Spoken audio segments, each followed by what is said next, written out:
Hey everybody, welcome back to History Student Reacts, and today we're reacting to more of Epic History TV's Napoleonic War series. Today we've got Napoleon's masterpiece, Austerlitz 1805. So, the last video was infantry tactics, and the one before that, the first video in the series, was the Siege of Toulon in 1793. So, as you can see, we've jumped more than 10 years. So, a lot has changed. Last time we checked in with Napoleon, we were, not in the earliest phases of the revolution, but still fairly early on. We were at the beginning of the Terror. Since then, a lot has changed. Napoleon has gained much prestige. He is now the main man leading the empire. He basically doesn't have any challenges to his power within France. And so now we're truly getting into his campaigns. Like I mentioned, I don't actually know too much about the Napoleonic Wars, the specific battles, the tactics, the events, so I'm really excited to get into them. And with that, let's jump right into it. An Epic History TV History March collaboration, supported by our sponsor, The Great Courses Plus. In December 1804, in the Cathedral of Notre Dame in Paris, Napoleon Bonaparte crowned himself Emperor of the French. Yep. Europe had never seen such a sudden and dramatic rise to power. A son of impoverished Corsican nobility to military dictator of France in little more than 10 years. Exactly, and back in the Siege of Toulon video, Napoleon is nothing more than a low-level artillery commander. And, like he said, in just a little bit more than 10 years, he was crowned Emperor of the French. That is a precipitous rise. It just goes to show you the talent and skill of Napoleon. Plus the fact that there was a massive void in leadership at that point, since a lot of the officer corps had fled France as émigrés, and a lot of the political leaders had been executed. Revolution and war had cleared Napoleon's path to the throne. Yeah. War would dominate his 10-year reign. A conflict unprecedented in history that would leave millions dead and a continent in turmoil. Yeah. The Napoleonic Wars would change everything. Europe would not be the same afterwards. They would change military tactics, they would change politics, they would change society. They were incredibly influential.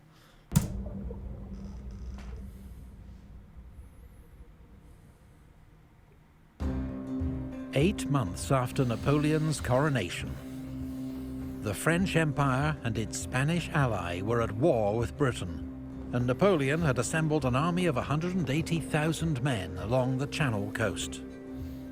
But as long as the British Royal Navy ruled the seas, invasion was impossible. Yep. But nor could Britain challenge France on land. This was sort of a theme for many years during the Napoleonic Wars. Napoleon is the predominant power on land. He cannot be challenged. But because of the power of the British Navy, he cannot get to the British. So, this is something that has already been happening for years and will continue for years. And so British Prime Minister William Pitt tried to build a European coalition against Napoleon, using diplomacy and gold.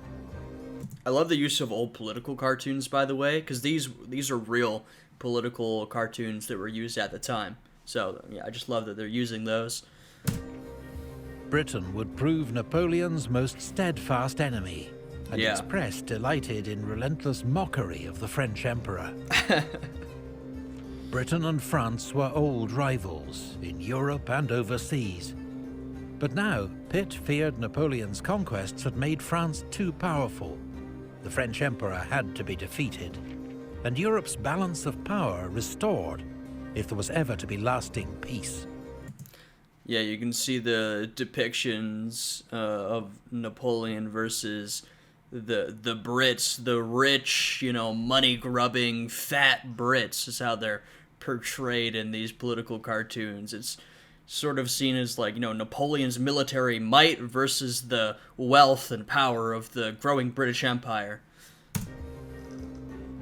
Pitt found willing allies in Europe, among monarchs who despised Napoleon as a product of the French Revolution and a dangerous threat to the existing order. Austria harboured the deepest grievances, having seen her influence in Germany and Italy steadily eroded by French victories. The final straw came in May 1804, when Napoleon had also crowned himself King of Italy in Milan. Yeah, Austria sees her territory seriously eaten into. Not to mention, Austria was one of France's major allies before the Revolution, and that was completely ended by the Revolution, because, of course, the Revolution and the revolutionaries were not a fan of, the old monarchies of Europe. Plus, there was a lot of anti-Austrian sentiment. So Austria's basically come out of this whole revolutionary era hurting pretty badly.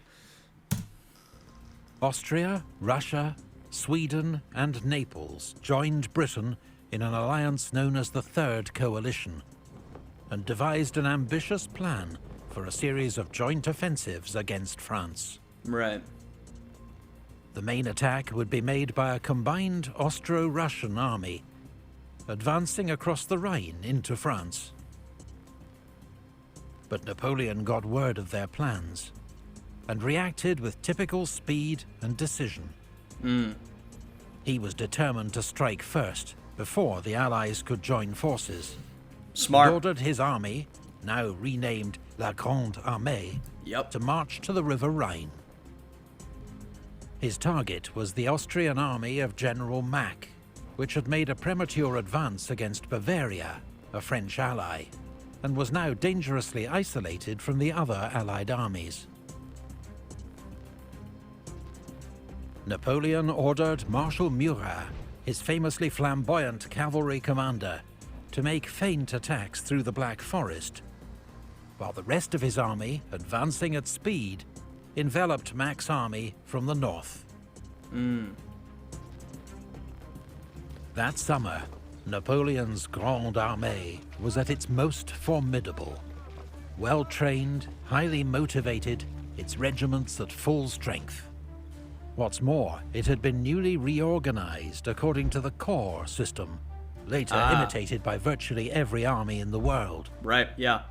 Each corps, commanded by a marshal, was a mini-army of 15 to 30,000 soldiers, with its own infantry, cavalry, artillery, and supporting arms. And this is part of what I was saying earlier with how influential the Napoleonic Wars were. In many different ways, but one of those ways is our modern system of organizing armies. A lot was greatly inspired by Napoleon. This is just one of the things that made Napoleon and the Napoleonic Wars so incredibly crucial and influential in Europe and the world's history. Such as reconnaissance, engineers, and transport. Right. This meant each corps could march and fight for a limited time independently, allowing Napoleon to break with the old doctrine of keeping his army concentrated and advance with his corps widely dispersed. This helped to disguise his real objective and increased movement speed, because the army could advance along multiple roads and live off the land, taking its supplies from scattered villages, rather than relying on slow-moving supply wagons. Yeah, this sort of organization makes your army very mobile, a lot of maneuverability, which is, having a high level of maneuverability is going to give you a massive leg up in this era of warfare. It is perhaps the most important thing you could have. When the enemy's main force was located, the army could quickly concentrate for battle. This is how Napoleon's army was able to move at a speed that often surprised and disorientated his enemies. Mack didn't realize the danger he was in until it was too late. Napoleon's fast-moving corps crossed the Danube behind him and surrounded his army.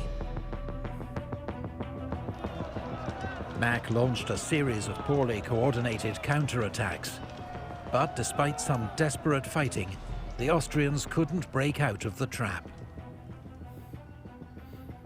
Mack hoped that Kutuzov's Russian army could arrive in time to save him, but the Russians were still 160 miles away. And so, at Ulm, on the 19th of October, just 6 weeks into the war, Mack surrendered his army to Napoleon. Wow. The French took nearly 60,000 Austrian prisoners. Oh my god. And Napoleon had struck his first devastating blow against the coalition. That is a major victory. Russian General Mikhail Kutuzov was an experienced and wary commander, more cautious than Mack. Good. His army was exhausted after its 900-mile march from Russia. But hearing of the Austrians' surrender at Ulm, and knowing he wasn't strong enough to face Napoleon alone, he immediately ordered a retreat. Napoleon pursued. Into Austria. The Russians fought several sharp rearguard actions, but could not save the Austrian capital, Vienna, which the French occupied on the 12th of October. Rough. Kutuzov slipped away to Olmütz in today's Czech Republic, where he was joined by reinforcements, as well as Emperor Alexander of Russia and Emperor Francis of Austria in person. Napoleon was furious that Kutuzov had escaped. By now his army was also exhausted and far from home, with winter approaching. He needed to force a decisive battle quickly. Fortunately for him, the overconfident 27-year-old Russian emperor sought the glory of battle, overriding the concerns of his veteran commander. Yeah, this is typical Alexander. You know, this man would do what he wanted. And he's the Tsar of Russia. He's used to doing whatever he wants. But yeah, overconfident's a good word. Yeah, very overconfident in himself. He would do what he wanted, regardless of whether it was a good idea or not, as I suspect we're about to see here. General Kutuzov. With the Allied army closing in, Napoleon ordered his corps to rapidly concentrate on a battlefield he had carefully selected, right near the town of Austerlitz. Napoleon oversaw the dispositions of his army late into the night, then grabbed a few hours' sleep beside a campfire.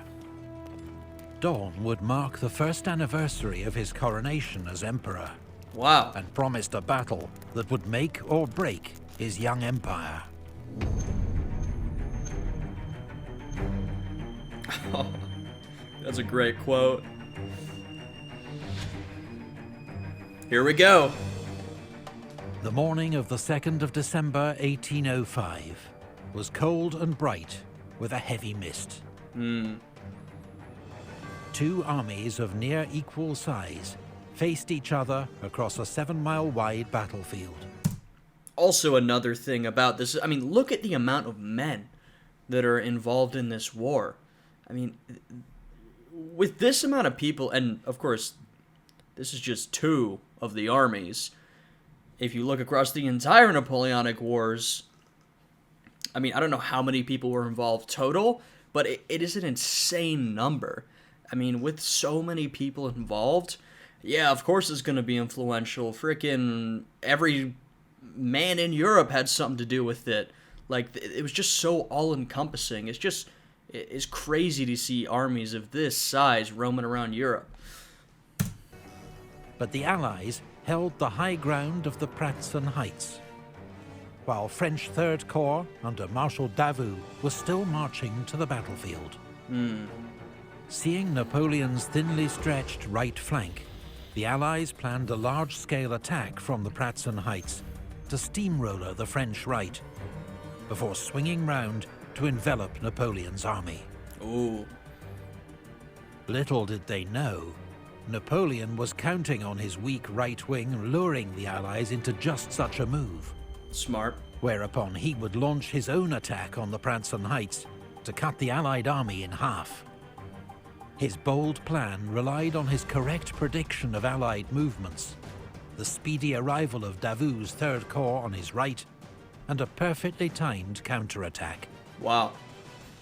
The battle began around 7 a.m.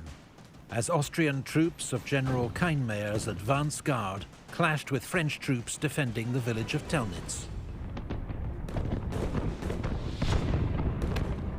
In the face of overwhelming odds, the French fought stubbornly and bravely. But gradually, they were forced back. But the Allies, instead of carrying out their great enveloping attack, did nothing. The morning mist and the late arrival of orders had led to confusion and delay, and it was another hour before the first 3 Allied columns were on the move. Soon, fierce fighting erupted around Sokolnitz village and castle. Marshal Davout's corps, which had just force-marched 70 miles in 2 days, now arrived to strengthen the French right wing. Gotta be tired. Around 9 a.m., his lead infantry brigade appeared suddenly through the mist and retook Telnitz, before being driven back in turn by Austrian hussars. 2 more of Davout's brigades reinforced French troops at Sokolnitz.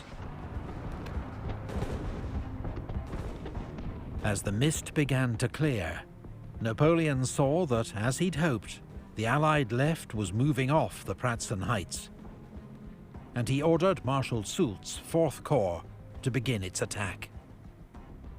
To the alarm of Allied commanders, 2 French infantry divisions, until now hidden by the mist, were suddenly seen advancing straight towards the Allied center. Yeah, I'd be alarmed too. You're like, what the hell? Where did this massive men come from? You know, I wonder if at that moment you know that you're just fucked. Like, this is a bad situation for you. General Kutuzov was forced to hurriedly organize a defense of the heights, using troops of 4 column. 2 hours of bloody fighting followed. Wow. Musket fire was so rapid and furious that both sides were soon low on ammunition and turned to the bayonet. Brutal fighting. By 11 a.m., the French, with the advantage in training and discipline, had secured the heights and driven a deep wedge into the Allied position. To the north, a giant cavalry battle developed.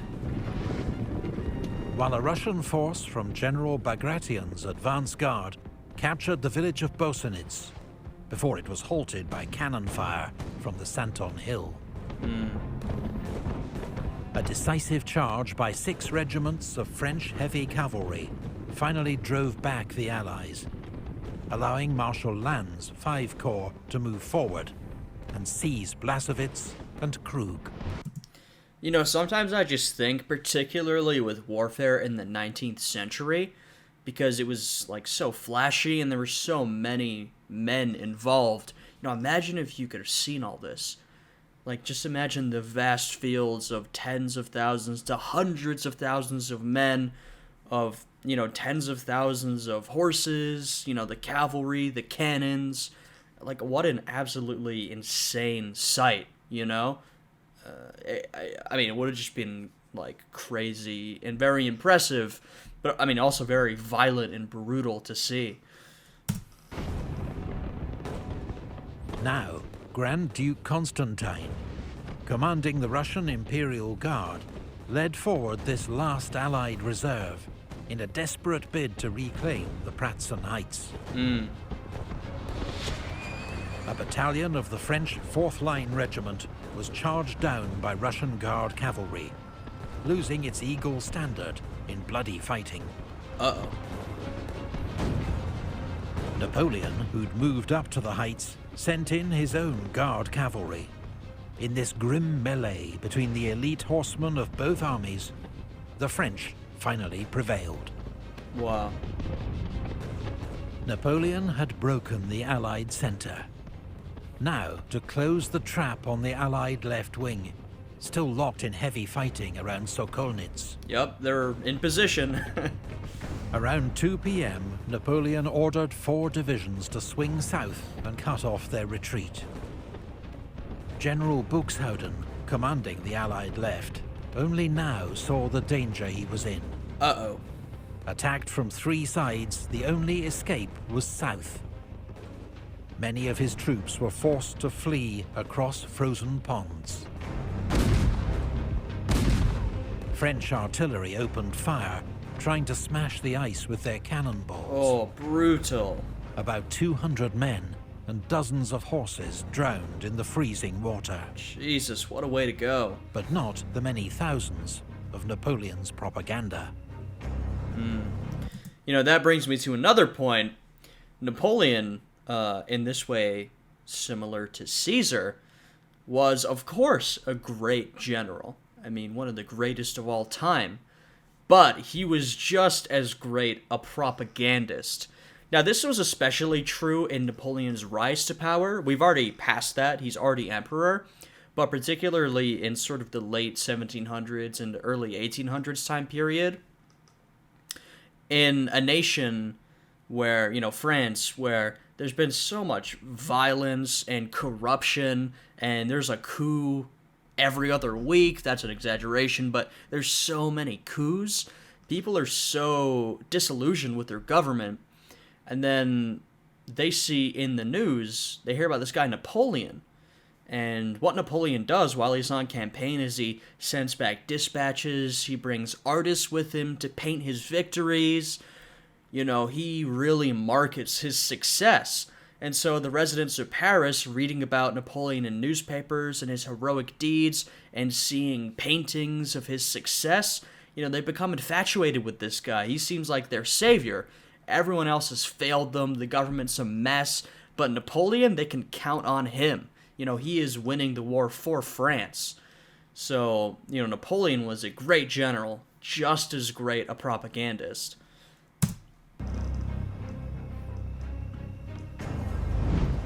The French emperor had won a brilliant victory. Yeah. His army had taken more than 10,000 prisoners and captured 45 enemy standards. Wow. Thousands of dead and wounded of all sides littered the battlefield. Many left untended for days. Goodness. Massive numbers. The Battle of the Three Emperors, as it became known, was a crushing blow to the Third Coalition. Yeah. As Russian forces retreated back to Russia, Francis I of Austria was forced to accept a humiliating settlement with France, agreeing to pay a 40 million franc indemnity and give up more territory in exchange for peace. I mean, look at all that territory But meanwhile, lost. news had reached Napoleon of a disastrous Franco-Spanish defeat at sea off Cape Trafalgar. Famous battle. British Admiral Lord Nelson, at the cost of his own life, had masterminded a victory so complete that it ensured British naval dominance, not just for the rest of the war, but for the next 100 years. Yeah, and, well, while I wouldn't necessarily put the next 100 years all down to Admiral Nelson, you know, he was a very impressive figure, and he's been remembered as a hero in British history ever since. Of course, this is, the sea, Britain's territory, and this was a major win for the United Kingdom during this time period. Britain, master of the sea. Napoleon, unbeatable on land. Exactly. The whale and the elephant, neither able to challenge the other in its own domain. When William Pitt received news of Napoleon's victory at Austerlitz, he's supposed to have said, roll up that map of Europe. It will not be wanted these 10 years. That's such a British thing to say. You know, wow, look at what Napoleon's doing on the continent. Ah, forget about it. We don't even need to look at that. We're Britain. We've got the seas. You know, we've got our growing colonial empire. It's just such a British attitude. A month later, Pitt was dead. But his warning that Europe faced another 10 years of war and upheaval was to prove prophetic. Oh yes. Napoleon Bonaparte was the ultimate disruptor of European history. One man who transformed a continent. True. If you want to find out more, why not try a free trial with the Great Courses Plus, a fantastic on-demand video subscription service featuring more than 70 history courses, all taught by top academics.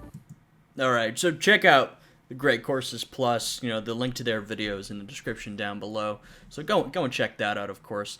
I mean, that was a fantastic video from Epic History TV. I always enjoy their videos. I'm really enjoying this Napoleonic series, and they're exactly right. I mean, Napoleon was a major disruptor. You know, he's got to be one of the most single influential men in European history. When I think about others, I mean, honestly, to that level, I feel like only someone like Hitler comes to mind. I mean, Hitler was also a single man who had an insane amount of influence, you know, by himself. Of course, I'd say his was a lot more terrible and evil and bad than Napoleon's influence, but he was still an extremely influential guy. So yeah, it's been fascinating to see these videos on the Napoleonic Wars. I'm excited, very excited to continue. If you guys enjoyed this one, please subscribe to the channel, leave a like, check out the Patreon. Yeah, I hope you guys like this one. Hope you guys are all having a good day, and I will see y'all again next time. Goodbye.